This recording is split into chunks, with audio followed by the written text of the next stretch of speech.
今回は消しゴムフィギュア塗装です。金消しを水性アクリル塗料で色分けペイントしていきます。フリーハンド筆塗りです。題材はレギュラーサイズ当時物パート20のロビンマスクです。細かいですが、額にアノアロの杖のついたユニコーンヘッドバージョンです。パート20ブックレットです。小冊子そのものは特典で提供された復刻版ですが、掲載内容は当時のまま。裏面はこれまでの直近ラインナップが掲載された文字情報一覧でした。表面、このパート20には、パルテノンやバイクマンといった大井争奪編のキャラクター、正義超人でも角のないバッファローマンやウォーズマンの素顔、ロビンマスクやヌスットジョージの子供時代なども入ったなんとも個性豊かなパートでした。今回塗装のロビンマスクはユニコーンヘッド仕様。塗装前の状態です。さすがに当時物で経年の汚れ、劣化はありましたが、脚部のうまいディフォルメと造形バランスでちゃんと自立もしましたし、比較的保管状態は良い方だったと思います。ペイント前、フロントビューからリアビューがこちらです。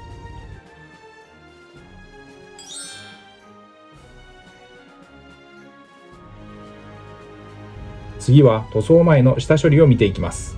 煮沸して熱を加え、表面のホコリ、油分を落として自立できるように成形します。ベンジン漬けして可塑剤、塩ビを柔らかくする薬剤を抜き出します。ミスタースーパークリア艶消しを表面に塗布してマットな塗膜を下地として作っておきます。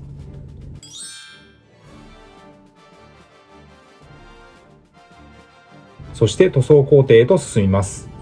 ペイントの様子はハイライトで使用したカラーごとに見ていきます。まずは下地塗装です。使用したのはモデルカラーのライトフレッシュです。水で溶いて平筆で薄く一気に塗っていきます。色分けのカラーがノリが良くなるためのベースペイントなので、薄くで良いのでさーっと塗りました。金消しを筆塗りで仕上げるなら、パレホは万能カラーとして非常に使いやすい塗料と言えます。ここで以前に使った緑の台座が汚れてきたので、上塗りし直しました。ロビンマスク本体の本格的な色分けに入ります。色分け1色目はゲームカラーのブラックです。マスクの目元、鎧の肩部分、膝当て、アームバンド、パンツ、ブーツなどに。この塗料は深みのあるマットな黒で、金消しやミニチュアの筆塗りに使いやすい定番カラーです。隠蔽力が高く、一度塗りでも下地を隠しやすいので、ベースカラーとしても活躍します。実際に筆ムラも目立ちにくく、発色を安定させやすいので、金消し塗装との相性は良好です。青を基調とした初代アニメカラーで色分けしていきました。ロビンマスクはイギリス出身の正義超人です。気品あふれる騎士道精神と冷静な判断力を兼ね備え、正義超人軍の中心メンバーとして活躍する人気キャラクターです。当初はライバルでしたが、戦いを重ねる中で互いを認め合い、筋肉マンを支える頼れる仲間となります。リーダーシップに優れて、仲間を導く姿から正義超人の精神的支柱ともいえる存在です。青系塗料は3色使いました。マスクの仮面の部分はゲームカラーのマジックブルーを使いました。黒を避けてのペイントは穂先の細い面相筆を使いました。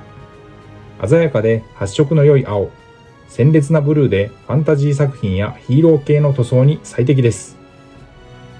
ここで細かな色分けもたくさんある赤です。ゲームカラーのブラッディレッドです。鮮やかで発色の良いオレンジ寄りになりすぎず深みもあるのでヒーローやロボットの赤によく合います。近年のゲームカラーシリーズでは塗りやすさや隠蔽力も向上しています。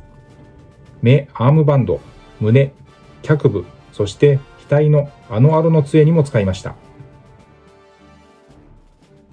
レギュラーサイズ金消しパート20は1985年頃の発売。夢の超人タッグ編終盤から大井争奪編へ移行する時期の超人が多く収録された人気シリーズです。悪魔騎士から残虐超人に加え、新規超人も多数ラインナップしています。肌のカラーとして首元、腕部、腹部、脚部に使った水色、ゲームカラーのサンライズブルーです。明るく鮮やかなスカイブルー系のカラーで、ヒーローやロボットのアクセントカラーに最適な塗料です。発色が非常に良く、金消しやミニチュアの筆塗りでも爽やかな青を表現できます。隠蔽力が高く筆ムラが出にくいため筆塗りにも扱いやすいです。使用した塗料は水性アクリルのファレホとフォローでウォーハンマーカラーです。筆は基本は模型塗装用の面装筆です。塗装に要した時間は約60分でした。ゲームカラーらしく彩度が高く、少ない重ね塗りでも鮮やかに仕上がりました。ロビンマスクのロビンスペシャルは、筋肉マンを代表する必殺技の一つで、ロビンマスクの代名詞ともいえる大技です。首4の字固めを決める。相手よりも早く落下して下側に回り込み、そのまま両腕で着地。落下の衝撃が首へ集中して強烈なダメージを与えるという形態になっていました。あと2色です。マスク後ろと胴体の鎧には濃いめの青です。モデルカラーのブルーを使用しました。ベーシックで落ち着いた標準的な青。ゲームカラーのマジックブルーより彩度が控えめで実物感のある色味です。ベルトの部分にゲームカラーのゴールドイエローを使いました。濃い色味の黄色です。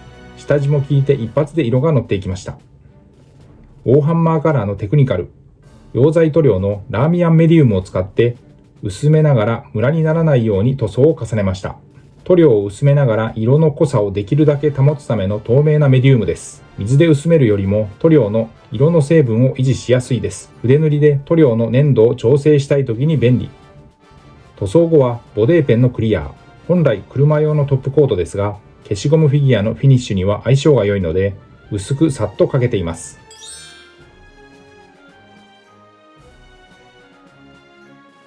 色塗り後のレビューです。当時ものレギュラーサイズのロビンマスクの金消しでは、造形は大きめの方だったのではないでしょうか。ペイントはしやすかった印象です。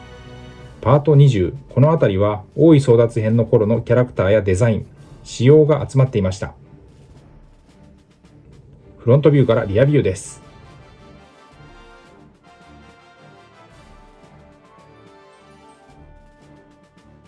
これまでの制作記録から、ユニコーンヘッドといえば、こちらが可動式フルアクションスペシャルのロビンマスクです。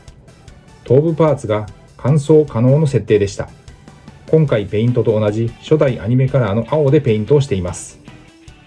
ということで今回は消しゴムフィギュア塗装、題材は金消し、当時ものレギュラーサイズパート20のロビンマスクをフリーハンド筆塗り塗装しました。ご視聴ありがとうございました。次回の動画をお楽しみに。